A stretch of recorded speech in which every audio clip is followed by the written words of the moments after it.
Assalamualaikum warahmatullahi wabarakatuh. Sebelum memulai pembelajaran pada pagi hari ini, marilah kita berdoa terlebih dahulu bersama-sama. Berdoa dimulai. Berdoa selesai. Ibu cek kehadirannya terlebih dahulu ya. Apakah di sini ada yang tidak berangkat? Oh, nihil. Baik. Nihil ya, alhamdulillah. Tujuan dari pembelajaran pada hari ini yaitu peserta didik mampu merumuskan ciri-ciri dari teks negosiasi. Yang kedua, peserta didik mampu menjelaskan cara menyampaikan pengajuan dan penawaran dalam bernegosiasi. Yang ketiga, peserta didik mampu menjelaskan syarat tercapainya dari persetujuan kesepakatan dalam bernegosiasi. Capaian pembelajaran pada materi hari ini yaitu peserta didik mampu memahami dan menyimpulkan materi yang telah dipelajari, yaitu menemukan serta menjelaskan kekurangan dan kelebihan dari teks negosiasi serta menuliskan dan mempraktikkan teks negosiasi. Karena materi hari ini tentang teks negosiasi, anak-anak udah ada yang tahu belum teks negosiasi itu apa? Ya benar, teks yang menjelaskan tentang jual beli, benar. Terus anak-anak pernah bernegosiasi atau tidak?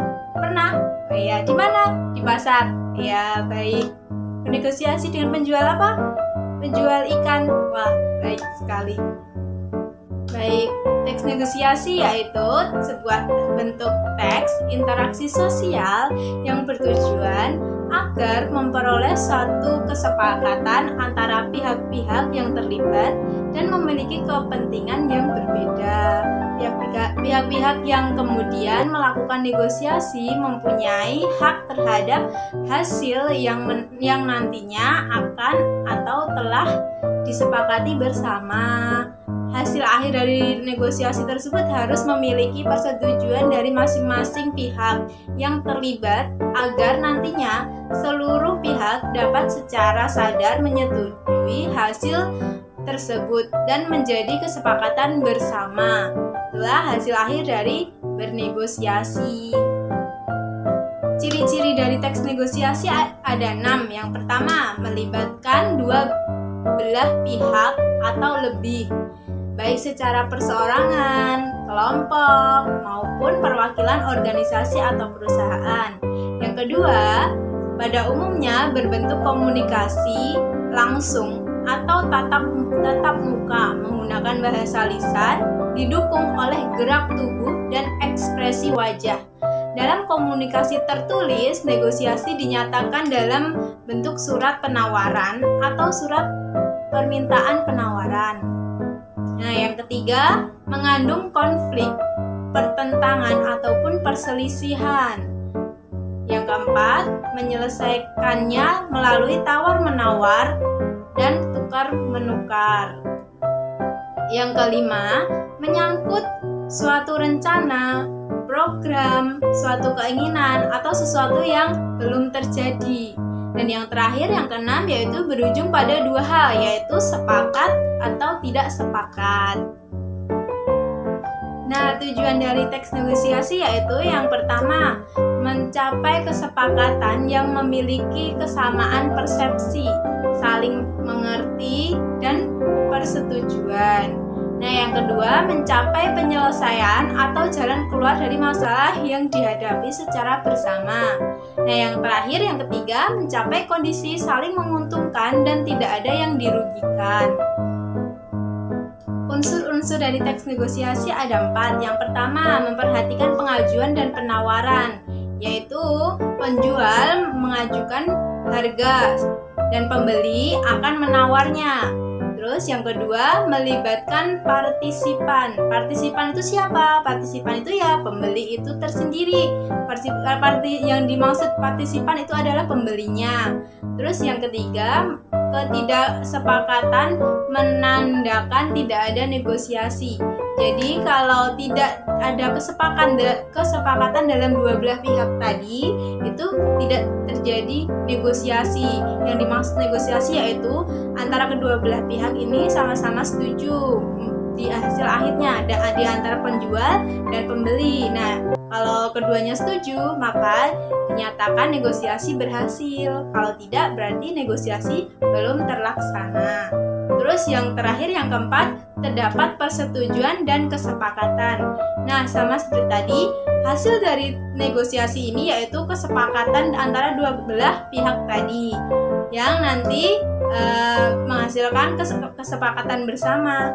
Sang penjual tidak merasa dirugikan, sang pembeli juga tidak merasa dirugikan, sama-sama setuju begitu.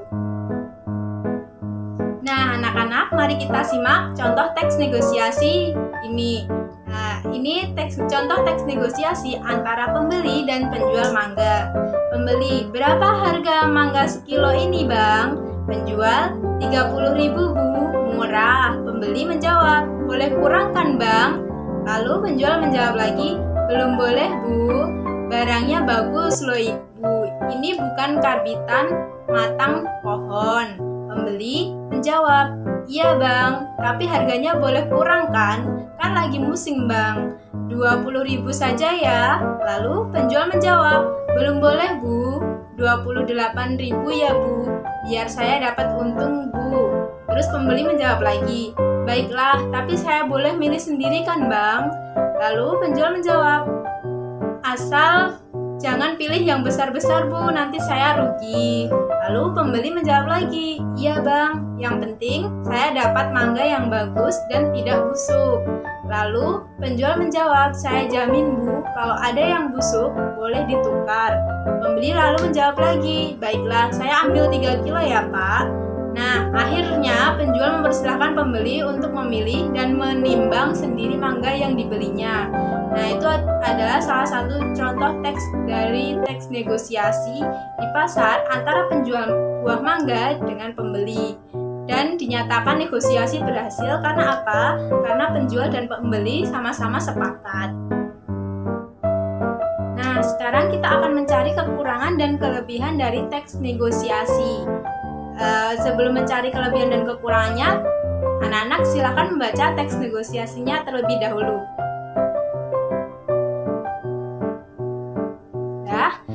Sekarang kita cari kekurangannya. Yang pertama, kekurangannya apa?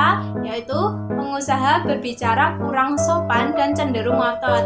Dibuktikan dengan apa? Dibuktikan dengan pada saat bernegosiasi seharusnya menggunakan bahasa yang sopan, walaupun hasil negosiasi tidak sesuai dengan keinginan kita.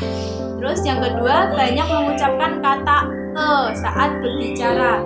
Dibuktikan dengan apa? Dibuktikan dengan terlalu banyak pengucapan pada pengurangan keyakinan pihak bank untuk memberi pinjaman kepada pengusaha. Terus yang ketiga, yang terakhir, pengusaha menyela pembicaraan pihak bank. Dibuktikan dengan apa? Dibuktikan saat negosiasi harusnya pendapat atau argumen disampaikan bergantian dan tidak boleh saling menyela. Terus selanjutnya yaitu kelebihan. Mari kita cari kelebihannya bersama-sama. Yang pertama, menghasilkan kesepakatan bersama yang tidak merugikan kedua belah pihak. Dibuktikan dengan apa? Dibuktikan dengan teks negosiasi yang baik harus diakhiri dengan kesepakatan yang dijual oleh kedua belah pihak tanpa merugikan mereka. Yang kedua, berargumen sesuai fakta. Dibuktikan dengan pihak bank menyampaikan argumen sesuai dengan fakta, yaitu ketentuan peminjaman yang berlaku di bank tersebut. Terus yang terakhir, yang ketiga, memprioritaskan kepentingan bersama. Dibuktikan dengan pada akhirnya pengusaha mau mengalah dengan ketentuan yang telah disepakati pihak bank. Hal tersebut membuktikan bahwa pengusaha lebih mementingkan kepentingan bersama. Nah, kesimpulan pada materi hari ini yaitu teks negosiasi adalah sebuah bentuk dari interaksi sosial yang mempunyai tujuan agar memperoleh suatu kesepakatan antara pihak-pihak yang terlibat dan memiliki kepentingan yang berbeda. Ciri-ciri teks negosiasi yaitu melibatkan dua belah pihak atau lebih, umumnya berbentuk komunikasi langsung atau tatap muka, menggunakan bahasa lisan, didukung oleh gerak tubuh dan ekspresi wajah, mengandung konflik, bertentangan, ataupun perselisihan, menyelesaikannya melalui tawar-menawar atau tukar-menukar, menyangkut suatu rencana, program, suatu kegiatan, atau suatu yang belum terjadi, berujung pada dua hal, yaitu sepakat dan tidak sepakat. Terus yang selanjutnya unsur-unsur teks negosiasi yaitu memperhatikan pengajuan dan penawaran, melibatkan partisipan, ketidaksepakatan menandakan tidak ada negosiasi, terdapat persetujuan dan kesepakatan. Nah, supaya anak-anak lebih paham dengan materi teks negosiasi ini, Ibu memberikan tugas kepada anak-anak secara individu, yaitu membuat video bernegosiasi secara langsung antara pembeli dan penjual. Anak-anak sebagai pembelinya dan nanti anak-anak bernegosiasi dengan penjualnya. Nah, di video dalam durasi waktu minimal 1 menit. Nah, nanti videonya diupload di YouTube. Setelah itu nanti linknya dikirim di grup WhatsApp ya, secara individu. Nanti terakhir minggu depan harus sudah mengumpulkan semua. Nanti kita lihat bersama-sama di dalam kelas. Terima kasih. Ibu akhiri pembelajaran pada hari ini. Mohon maaf apabila Ibu ada salah.